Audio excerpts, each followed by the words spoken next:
బాచుపల్లి అతి సమీపంలో villa plots మీకు నచ్చిన స్టైల్లో మీ villa 27 acres biggest gated community HMDA approved loans facility కూడా అవైలబుల్.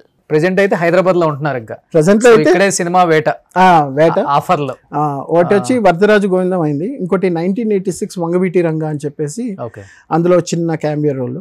తర్వాత ఈటీవీలో బొమ్మరిల్లు అని ఒక ఎపిసోడ్ వచ్చేసాను, సీరియల్. ఓకే. సో ఇప్పుడు ఏంటంటే మనకి ఇప్పుడు నాకు కొత్త కదా యాక్టింగ్, ఎలా డైలాగ్ డెలివరీ భయం అయితే లేదు, కెమెరా ఫియర్ లేదు, కానీ నాకు సెన్స్ ఆఫ్ హ్యూమర్ చాలా బాగుంది. అది నేను చెప్తే బాగుంటుంది కానీ చూపిస్తే బాగుంటుంది కాబట్టి. నాన్నగారి డైలాగ్స్ ఏమైనా గుర్తున్నాయా మీకు?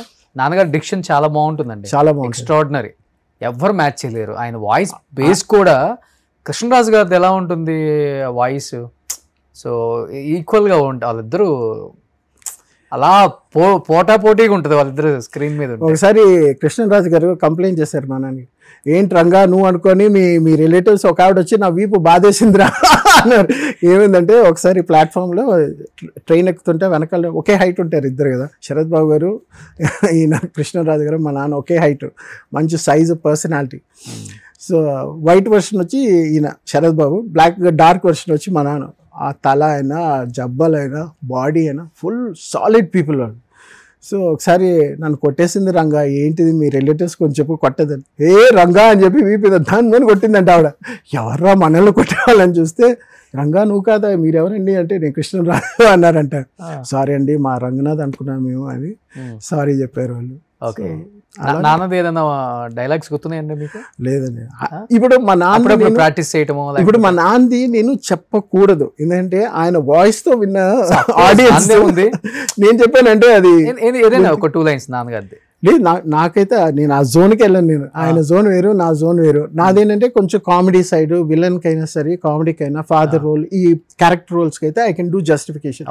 కానీ నా ప్రైమరీ ఏంటంటే ఆ సెన్స్ ఆఫ్ హ్యూమర్ నాకు చాలా ఎక్కువ ఉంది. అది నేను చెప్పుకోవడం కదా, అవకాశం వస్తే తెలుస్తుంది మీకు, అది పండుతుంది. ఎందుకంటే ఒక సీన్లో ఒకరు వచ్చినప్పుడు వాడు మాట్లాడుతుంటే ఏం చెప్తే అవతల మనిషికి, ఇప్పుడు ఆడియన్స్ పాయింట్ ఆఫ్ వ్యూలో మనం ఇలా చూస్తాం, చూసేటప్పుడు వాడి బాడీ లాంగ్వేజ్లో అయినా సరే, లేదా వాడు చెప్పే డైలాగ్ డెలివరీలో అయినా సరే, ఇచ్చే గ్యాప్లో అయినా, ఒక పదం చెప్పేటప్పుడు ఒక గ్యాప్ ఇస్తే మనం ఏదో ఊహించుకుంటాం. సో ఇవన్నీ నాకు చాలా బాగుంది ఐడియా.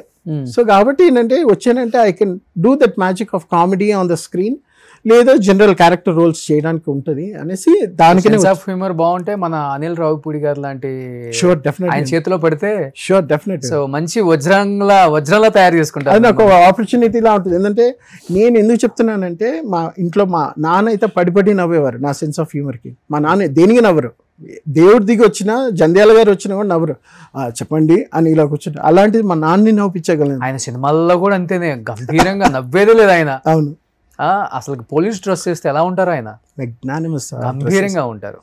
చిరంజీవి గారు నాన్నగారి కాంబినేషన్ లో మీకు నచ్చిన సినిమా అంటే? నచ్చిన సినిమా అంటే ఒకటి ఖైదీ, అది ఎవర్ గ్రీన్ ఖైదీ. తర్వాత లవ్ ఇన్ సింగపూర్. అదేంటంటే వాళ్ళిద్దరు బ్రదర్స్ లా చాలా బాగుంటుంది, ఇద్దరికి కోపంగా ఉంటుంది, తర్వాత వాళ్ళు తెలుసుకుంటారు బ్రదర్స్ అండ్ లాస్ట్ లో. బట్ అది లవ్ ఇన్ సింగపూర్ చాలా ఇష్టం నాకు. వెంకటేష్ గారి కాంబినేషన్ లో, వెంకటేష్ గారి కాంబినేషన్ లో నాన్న చెప్పింది ఏంటంటే, ఈ ఒక సినిమా వచ్చింది చూడండి, పవన్ కళ్యాణ్ గారు, వెంకటేష్ గారు, మా నాన్న కూడా జడ్జిగా చేశారు అందులో, గోపాల. అప్పుడు వెంకటేష్ గారు, అప్పుడు ఏంటంటే వెంకటేష్ గారు ఫస్ట్ సినిమాలో మా నాన్న యాక్ట్ చేశారు కదా అందులో. అప్పుడు హీఈస్ ఎ న్యూ కమర్. ఇప్పుడు నేను ఎలా న్యూ కమరో ఆయన న్యూ కమర్. సో అదే నాన్నతో చెప్పినప్పుడు 2015లో చనిపోకముందు అప్పుడు చెప్పారు, వెంకటేష్ని కలిసాను, వెంకటేష్ అడిగాడు ఇలాగా, ఇప్పుడు నేను యాక్టింగ్ బాగా చేస్తున్నాను సార్, డైలాగ్ డెలివరీ ఎలా ఉంది చెప్పండి అంటే, గుడ్ వెరీ గుడ్ అని చెప్పాను. సో ఆయన ఏం మాట్లాడుకున్నారు అలాంటివి కొన్ని మాకు చెప్తా ఉంటారు అనమాట. సో అలాగా నాగార్జున గారి కాంబినేషన్ లో విక్కీ దాదా అని ఒక సినిమా యాక్ట్ చేశారు, అందులో ఆ టైంలో కూడా చెప్పారు. నాగేశ్వరరావు గారు, అదే నాగార్జున గారు, మా నాన్న అప్పుడు ఆ కాంబినేషన్ సీన్స్ నేను అడిగాను, ఎలా నాన్న అక్కినే నాగేశ్వరరావు గారి కొడుకు ఎలాగా, మాకంతా కొత్త కదా అప్పుడు 80sలో. Good, is a bright fellow, he's from America, ఇంకా రాణిస్తాడు చూడు, మరి ఎలా నాన్న లుక్స్ ఎలా ఉంది అంటే, లుక్స్ ఏంట్రా మారుతుంది, మేకప్ అనేది పడాలి, ఇండస్ట్రీకి వచ్చిన తర్వాత మేకప్ వేసి తీసి యాక్ట్ చేసిన తర్వాత ఆ ట్యూన్ ఇన్ అయిన తర్వాత ఫేస్ మారిపోతుంది ఆటోమేటిక్గా, దానికి టైం ఇవ్వాలి, అంతలోపల మన వాళ్ళు న్యూస్ పేపర్ వాళ్ళు చింపేస్తారు కదా అన్నారు. అలాగే చింపేశారు అందరినీ. సో ఇప్పుడు మీరు అల్లు అర్జున్ గారి గంగోత్రి తీసుకున్నా, ఇప్పుడు పుష్ప తీసుకున్నా, ట్రాన్స్ఫర్మేషన్ ఇట్ టేక్స్ టైం. ఇదంతా ఎందుకు చెప్తున్నానంటే, నేను ఇప్పుడు ఇండస్ట్రీలో రావాలి అని నేను సాక్షి శివ దగ్గర మాట్లాడినప్పుడు అన్నీ గీతోపదేశం చేశాను. మేము చిన్నప్పటి నుండి ఒకే దగ్గర పెరిగాం. నాకు మేకప్ పడిన తర్వాత మెల్లిగా ఫేస్ మారుతుంది, టోన్ సెట్ అవుతుంది. నువ్వు డైలాగ్స్ వచ్చినవన్నీ మీ నాన్నలా చెప్పేద్దాం, ఫస్ట్ సినిమాకి ఆస్కర్ అవార్డు తీసుకున్నా అన్ని పెట్టుకో. రోషన్తో ఇంటర్వ్యూ జరిగింది, నువ్వు కూడా ఇల్లు అన్నారు. అంటే వెళ్తాను, కానీ శివ రోషన్ అడిగే ప్రశ్నలు మీకు తెలుసు కదా, ఏదో IAS IPS కూడా క్లియర్ చేసేస్తారు, నాకు అంత కాన్ఫిడెన్స్. ఆయన దగ్గరికి వెళ్తే ఎక్కడ తిరిగి అవును నాకు కరెక్టే, నేను కూడా కొన్ని లూజ్ చెప్పేసాను రా అన్నారు.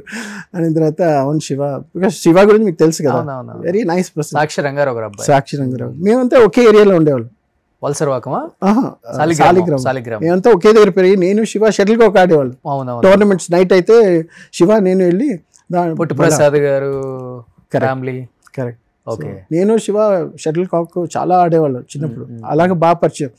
చెన్నై రారా వచ్చామంటే నేను పరిచయం చేస్తాను అంటే నో తెలుగు వచ్చినవనే మన సూపర్ స్టార్ తోపుతాం అని వచ్చాం. ఓహో రియాలిటీ ఇలా ఉంటుందా, ఎవరు పట్టించుకోరా, మనంగా వెళ్ళాలా, okay start from the scratch అనుకున్నా. సరే అన్ని అనుభవం ఉంది కాబట్టి నాన్న చూసాం, బాబాయ్ని చూసాం. మా బాబాయ్ వచ్చి 10,000 మా సినిమాలకి డబ్బింగ్ చెప్పారు. రవీంద్రనాథ్ గారు మా బాబాయ్, మా నాన్న సెకండ్ బ్రదర్. 10,000 సినిమాలు రజనీకాంత్కి, జాకీ చాన్కి వీళ్ళందరికీ డబ్బింగ్ మిస్ అయ్యాను. డబ్బింగ్ ఆర్టిస్టులు అందరినీ చేశాను. రవీంద్ర గారిని ఎక్కడ మిస్ అయ్యాను నేను? ఆయన 2009లో చనిపోయారు. 2008, 2009లో చనిపోయారు. ఓకే, మా అమ్మ చనిపోయే ముందు చనిపోయారు. ఇప్పుడు అందరు ఫ్యామిలీ సెట్ అయిపోయారు. మా బాబాయ్ 2 బాబాయ్లు ఉన్నారు. ఒక ఆయన జేసీనాథ్, ఒక ఆయన లెక్చరర్గా రిటైర్ అయ్యారు. ఓకే, ఇంకో బాబాయ్ వచ్చి డాక్టర్ MBBS చేశారు. ఆయన వైఫ్ డాక్టర్, 2 పిల్లలు డాక్టర్, కెనడాలో ఒకటి, US లో ఒకటి అనుకుంటా. నాన్న అందరినీ బానే చూసుకున్నారు. ఫుల్ గా చేయరు కదా, కొంచెం హెల్ప్ చేస్తారు. అదే ఇనిషియల్ గా ఇప్పుడు మా బాబాయ్ డాక్టర్ బాబాయ్ MBBS చదివే టైంలో ఇంటికి వచ్చి టవల్ కట్టుకుని పడుకునేవాడు. ఆయన తినడం పడుకోవడం లేజీగా ఉండేవాడు. ఆయనకి మా అమ్మ మంగళసూత్రాలు అమ్మి చదివించి ఇన్ని చేసాం. చేసింది చెప్పుకోవడం గొప్ప కాదు, కానీ ఏంటంటే వాళ్ళు అది గుర్తుపెట్టుకొని వాళ్ళ ఫ్యామిలీ, ఇప్పుడు మేము కానీ గుర్తుపెట్టుకున్నారు. అందరూ మిమ్మల్ని బాగా చూసుకుంటారా? That's okay. ఫైనాన్షియల్ గా కొంచెం మీరు డౌన్ అయినప్పుడు దట్స్ ఓకే. ఇప్పుడు మా ఆవిడ చనిపోయినప్పుడు కొంచెం మేమందరం ఉన్నాము, మేము చూసుకుంటాము. లేదు, నేను వాళ్ళతో ఎక్కువ మాట్లాడడం లేదు. మా బాబాయ్ పిన్ని ఉన్నారు కదా, వాళ్ళిద్దరే నన్ను చూసుకునేది బాగా. ఇప్పుడైతే అసలు మిగతా ఇంకెవరితో తోడబుట్టిన వాళ్ళు ఎవరితో నేను టచ్ లో లేరు. నేను టచ్ లో లేను. మెయిన్ మా అక్క, ఇంకో అక్క ఉంది, ఆవిడతో కూడా టచ్ లో లేను. మీ సొంత అక్కతో కూడా? సో ఎవరి వాళ్ళ లోకల్లో ఉండామా? లేదు, ఆ పెద్ద అక్క చనిపోయింది. తనకి బ్రెస్ట్ క్యాన్సర్ వచ్చి చనిపోయింది. అదే విన్నాను నేను. తర్వాత సొంత అక్క చనిపోయినా కానీ ఎందుకు చనిపోయిందో కూడా తెలియదు మీకు? వెళ్ళలేదు మీరు కనీసం? నేను వెళ్ళలేదు. తను చనిపోయి ఎలా అండి అంత మూర్ఖంగా ఉండగలం? మనసు ఒకే కడుపును పుట్టిన రక్త సంబంధం ఒకవేళ ఎంత శత్రువులమైనా కానీ బతికినప్పుడు ఎలానో మనం వెళ్ళాం, కనీసం చనిపోయినప్పుడన్నా వెళ్ళి చూసి వద్దాం అనుకుంటున్నా. ఇప్పుడు మనసు లేదా మనకి? ఇప్పుడు ఎలా అయిపోయిందంటే ఒక్కొక్కరి ఫ్యామిలీ, ఇప్పుడు నేను చెప్పే కదా మా ఆవిడ సూసైడ్ అటెంప్ట్ చేసుకున్నారు. So they never came and saw ఏమైంది నాకు, నీ వైఫ్కి ఏమైంది, నీకేమైంది, ఎలా ఉన్నావు, ఎలా.